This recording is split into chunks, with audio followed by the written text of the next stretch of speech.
Good morning sixth class. This is chapter number 4 of your science book cloth material. क्या होता है cloth material? यानी जो भी हम कपड़ा पहनते हैं या देखते हैं उसका क्या मटेरियल होता है, यानी किस मटेरियल से वो बना है और किस किस टाइप के मटेरियल होते हैं वो हम इस चैप्टर में पढ़ेंगे।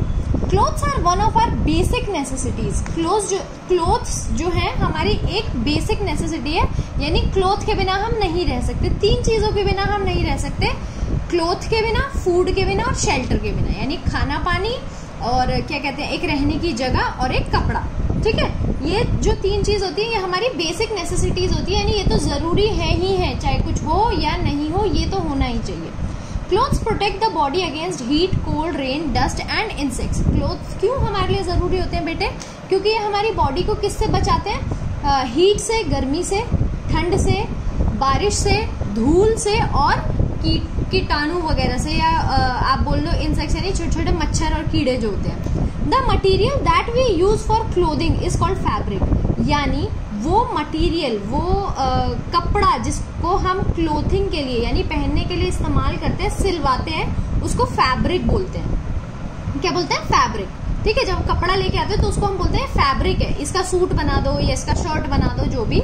ठीक है, you can see a variety of fabrics in the market. आप जो मार्केट है उसमें कई सारे कपड़े देखते हो। ठीक है, जो रॉ कपड़ा होता है, जो बना हुआ नहीं होता, ठीक है, वो फैब्रिक कई सारे देखते हो। Have you ever thought what these are made up of? कभी सोचा है कि किस चीज से बना है फैब्रिक? फैब्रिक किससे बना होता है? Fibres. They are made up of fibres. ठीक है, तो जो फैब्रिक है वो फाइबर से बना होता है। A fabric generally is a strand of a substance. क्या होता है फैब्रिक? एक सब्सटेंस का स्ट्रैंड होता है। क्या होता है स्ट्रैंड? स्ट्रैंड मतलब बेटा होता है एक छोटी तार, जैसे कॉटन की एक तार।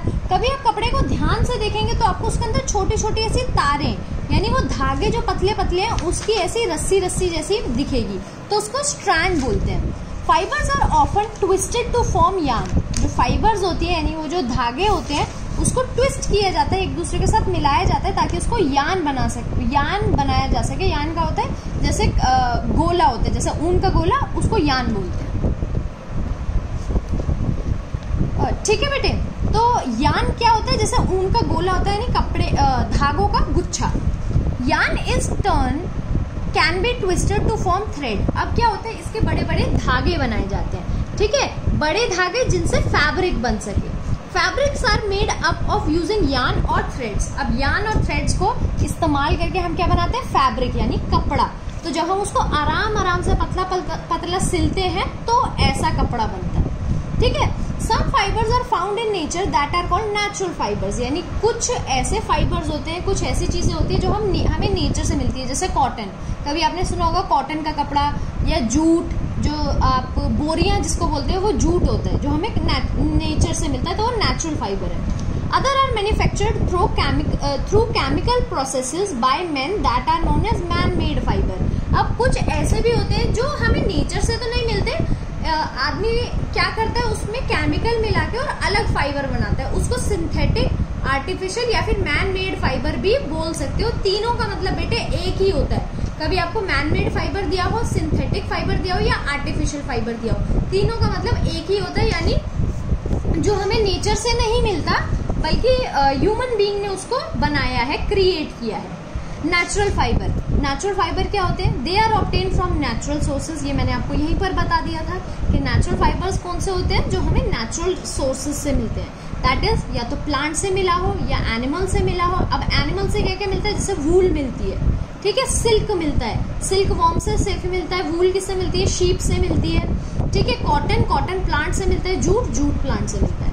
सम ऑफ द नेचुरल फाइबर्स, ये जो है कुछ नेचुरल फाइबर्स हैं।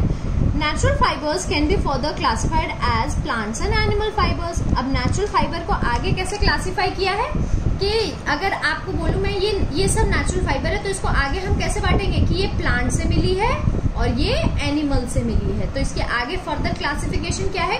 कुछ हमें प्लांट से मिलती है, कुछ एनिमल से मिलती है। प्लांट फाइबर्स, अब जो हमें प्लांट से मिलती है। The common fibre are cotton, jute, coir. ठीक है, ये जो है ये कुछ ऐसी फाइबर है जो हमें प्लांट से मिलती है।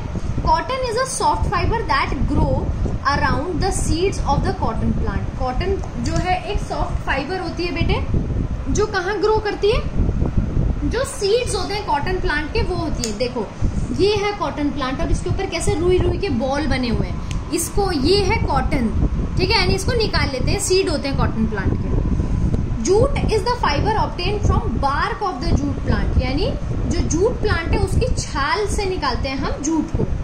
कोयर is the fibre obtain from outer cover of the fruit of the coconut tree. अब कोयर एक ऐसा फाइबर होता है जिसको कहाँ से निकालते हैं, कोकोनट ट्री की जो बाहर की छाल होती है उससे निकालते हैं।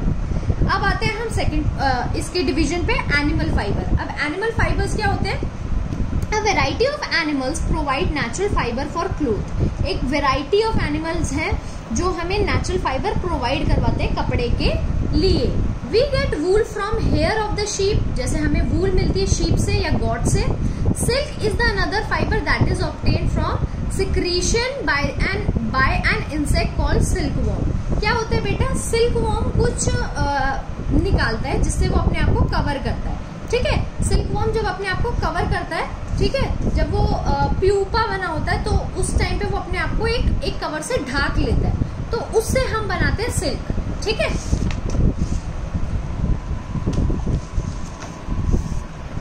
Development of clothing materials cotton, यानी अब कैसे कॉटन की जो डेवलपमेंट है वो होती है, अब ये देखते हैं, ठीक है। Cotton is a soft fibre that grows around the seed of the cotton plant. अब कॉटन जो है एक सॉफ्ट फाइबर है जो सीड्स के आसपास, यानी यहाँ पर बीच में सीड होते हैं और इसके आसपास जो है ये कॉटन उगती है, यानी इसको निकालोगे तो इसके बीच में सीड्स मिलेंगे।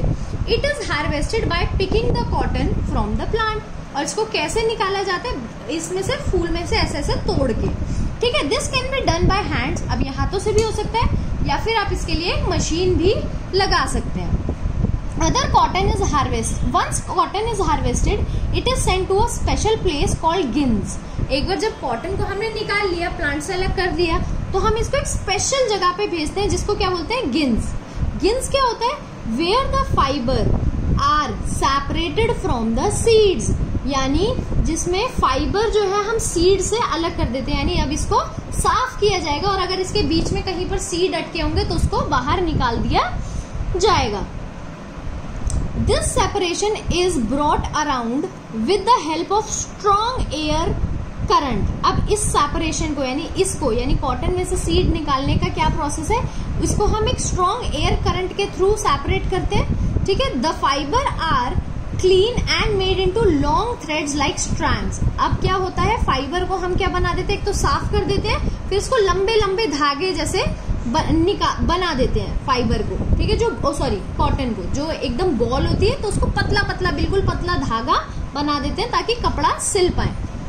These strands are spun with the help of spinning machine। अब इसका गोला बनाया जाता है, ठीक है, ताकि कपड़े में हम लगा पाए। With the help of spinning machine, किसकी मशीन से स्पन करते हैं, यानी स्पिन किसकी मदद से करते हैं, स्पिनिंग मशीन से। टू फॉर्म कॉटन यार्न, यानी कॉटन का एक गोला बना पाए, कॉटन के धागे का एक गोला बना पाए।